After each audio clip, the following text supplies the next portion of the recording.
Climbing indoors was created to basically get you strong to climb outdoors. Outdoors is where rock climbing really is. You're not told exactly which hand you can grab or which foot you can use. You're in nature. You can enjoy that. You're dealing with very long climbs, and you're dealing with 60 to 100-foot climbs, whereas in the gym you're ranging from maybe 25 feet to 60 feet. This is a time where these kids are able to go out and have their friends and enjoy what they love to do outside. But as soon as you can, these people that come into this gym, they're screaming inside to go out and climb outdoors in nature. Well, tomorrow morning we're going to meet at this location, and we're going to leave here at 8 o'clock in the morning. Then we're probably going to get a little bit of breakfast and get our stuff together and hike to the wall, which is maybe 5 minutes, and then start increasing how hard they climb throughout the day. The team has just arrived here at Sandrock and have just finished pitching their tents, and now we're headed off for their first climb.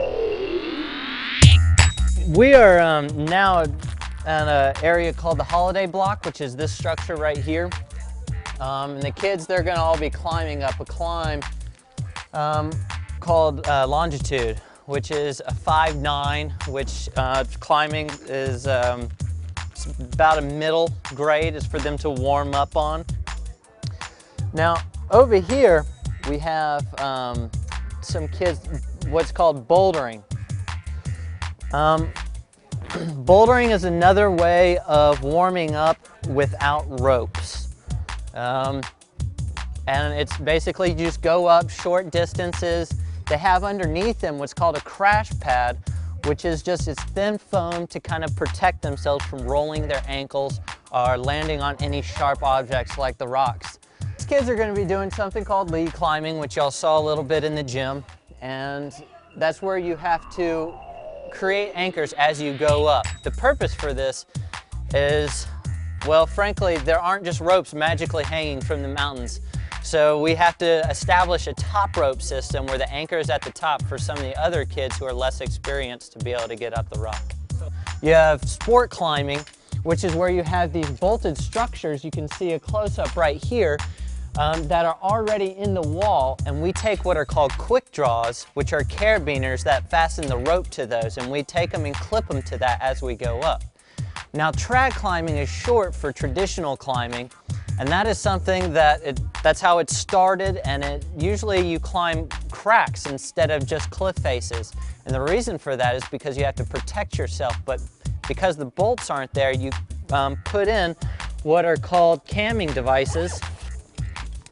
Right here, we have a cam, and what you do is you flex the umbrella, place it into a crack, and then when you pull back, the umbrella unloads into the wall, and it actually multiplies 200% of the force that you apply onto it to the opposing sides of the wall.